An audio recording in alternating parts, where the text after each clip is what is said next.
Welcome to జేఎన్టీవీ news channel. Srikakulam గ్రామీణ మండలం సింగుపురం గ్రామంలో పదుల సంఖ్యలో ప్రజలు అస్వస్థతకు గురి కావడంతో తీవ్ర కలకలం రేగింది. కడుపు నొప్పి, వాంతులు, విరేచనాలతో 80 మందికి పైగా ఆసుపత్రి పాలయ్యారు. గురువారం గ్రామంలో జరిగిన జాతరలో తాగిన బాదం పాలే ఇందుకు కారణమని ప్రాథమికంగా నిర్ధారించారు. అప్రమత్తమైన వైద్యులు బాధితులకు స్థానిక ప్రాథమిక ఆరోగ్య కేంద్రం, ప్రైవేట్ ఆసుపత్రుల్లో చికిత్స అందిస్తున్నారు. బాదం పాలు అమ్మిన వారి కోసం ఎస్పీ కేవి మహేశ్వర్ రెడ్డి ఇప్పటికే ప్రత్యేక బృందాన్ని నియమించారు. రాజస్థాన్కి చెందిన 3 అదుపులోకి తీసుకున్నట్లు సమాచారం. 10 ఏళ్లుగా ఇక్కడే వ్యాపారం చేస్తున్నారు. గ్రామంలో బుధ, గురువారాల్లో కొండమ్మ తల్లి జాతర జరిగింది. వచ్చిన వారిలో కొందరు పాత పంచాయతీ కార్యాలయం వద్ద రాజస్థాన్కు చెందిన ఓ వ్యక్తి వ్యాన్లో విక్రయించిన బాదం పాలు తాగారు. వారంతా కొద్ది గంటల్లోనే అస్వస్థతకు గురయ్యారు. గురువారం సింగుపురం పీహెచ్సిలో 6, ప్రైవేట్ క్లినిక్లో 20 మందికి పైగా చేరారు. బాధితుల్లో ఎక్కువగా యువత, పిల్లలే ఉన్నారు. బందోబస్తు విధులు నిర్వర్తించిన ఎస్ఐ కూడా ఓ ప్రైవేట్ ఆసుపత్రిలో చికిత్స పొందుతున్నారు. సింగుపురం పంచాయతీ మామిడి వలస గ్రామంలో 25 కేసులు నమోదయ్యాయి. వారిలో కొందరిని మెరుగైన చికిత్సకు నగరంలోని ఓ ప్రైవేట్ ఆసుపత్రికి తరలించారు. శుక్రవారం రాత్రి కలెక్టర్ స్వప్నిల్ దినకర్ పుండ్కర్, ఎమ్మెల్యే గుండు శంకర్ స్థానిక పీహెచ్సిలో బాధితులను పరామర్శించారు. ఘటనపై జిల్లా మంత్రి అచ్చెన్నాయుడు ఆరా తీశారు. మెరుగైన చికిత్స అందించాలని అధికారులకు ఆదేశాలిచ్చారు. అందరి భక్తులలో కొంతమంది బాదం పాలు బయట ఊరు నుండి తెచ్చిన ఒక బాదం పాల వెహికల్ దగ్గర బాదం పాలు తాగడం అనేది జరిగింది. అది కాస్త ఫుడ్ పాయిజన్ అయ్యి కొంతమందికి వాంతులు, విరోచనాలు అనేవి జరగడం జరిగింది. అయితే నిన్న మధ్యాహ్నం నుంచి ఈ కేసెస్ బయటకు రావడం అనేది జరిగింది. ఇది ఎప్పుడైతే తెలిసిందో మన పిహెచ్సికి తీసుకొచ్చి వాళ్ళకి ట్రీట్మెంట్ స్టార్ట్ చేయడం కూడా అయ్యింది. నిన్న రాత్రి 10 గంటలకి, సుమారు 10 గంటలకి మన డిస్ట్రిక్ట్ కలెక్టర్ గారి ముందుగా వచ్చి, ఆయనతో పాటు మన గౌరవ శాసనసభ్యులు గుండు శంకర్ గారు కూడా వచ్చి సుమారు 2 గంటలు ఇక్కడే గడిపారు. అప్పటికి ఒక 20 మంది పేషెంట్స్ మాత్రమే ఉన్నారు. వాళ్ళందరికీ సెలైన్స్ పెట్టి, ఓఆర్ఎస్ ప్యాకెట్స్ ఇచ్చి, మెడికేషన్ ఇచ్చి, ట్రీట్మెంట్ అంతా చేసి మళ్ళీ కాస్త బాగుంది అనగానే వాళ్ళని ఇంటికి పంపించారు.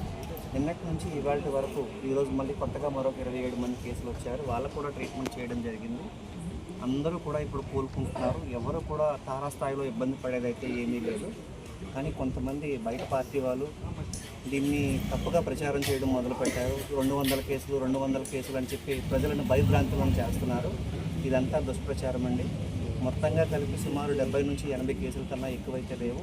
వచ్చిన ప్రతి ఒక్కరు కోలుకుంటున్నారు. వాళ్ళకి కావాల్సిన మొత్తం మెడిసిన్స్ అన్నీ మన పిహెచ్సిలో అవైలబుల్గా ఉన్నాయి. వాళ్ళు కూడా రాత్రి పగలను కష్టపడుతూ వచ్చిన వాళ్ళందరికీ ట్రీట్మెంట్ చేస్తూనే ఉన్నారు.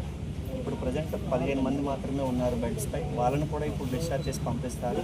వాళ్ళకి కావాల్సిన మందులు, సదుపాయాలు అన్నీ ఉన్నాయి. ఈరోజు మన గ్రామంలో డిఎంఎండ్హెచ్ఓ గారు కూడా వచ్చారు, ఎంపీడీఓ గారు వచ్చారు, ఎండీఓ గారు వచ్చారు, మన ఎంఆర్ఓ గారు కూడా వచ్చారు. ఆయన కూడా తారాస్థాయిలో ఊరంతా తిరగడం జరిగింది. శానిటేషన్ కోసం మొత్తం అంతా చెక్ చేయడం జరిగింది. ముఖ్యంగా మంచినీళ్ళ వల్ల ఈ సమస్య ఏమైనా వచ్చిందేమో అని భయపడి నేను సాయంత్రమే శాంపుల్ తీసుకెళ్ళి చెక్ చేయడం కూడా జరిగింది. ఆ శాంపుల్లో ఎటువంటి నెగిటివ్ ఇంపాక్ట్ లేదని చెప్పారు. మంచినీళ్ళు బాగానే ఉన్నాయి, దానివల్ల వచ్చింది కాదని చెప్పారు. దీనంతటికీ కారణం ఆ బాదం పాలు మాత్రమే అని చెప్పారు.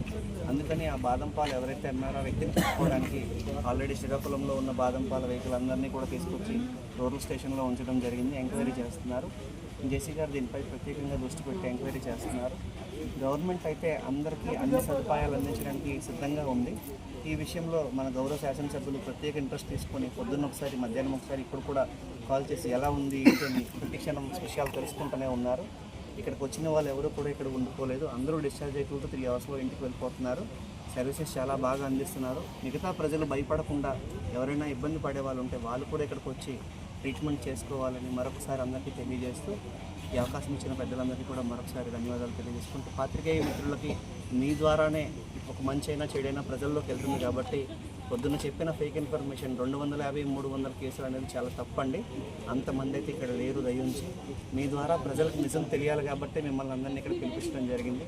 ఈ ప్రెస్ మీట్ ద్వారా ప్రజలందరికీ ఈ మంచి విషయాన్ని తెలియజేసి అందరూ క్షేమంగానే ఉన్నారు, ఎవరు ఇబ్బంది పడట్లేదు. వచ్చిన వాళ్ళకి అన్ని సదుపాయాలు ఉన్నాయని చెప్పడానికే ఈరోజు ప్రెస్ మీట్ చెప్పడం జరిగింది.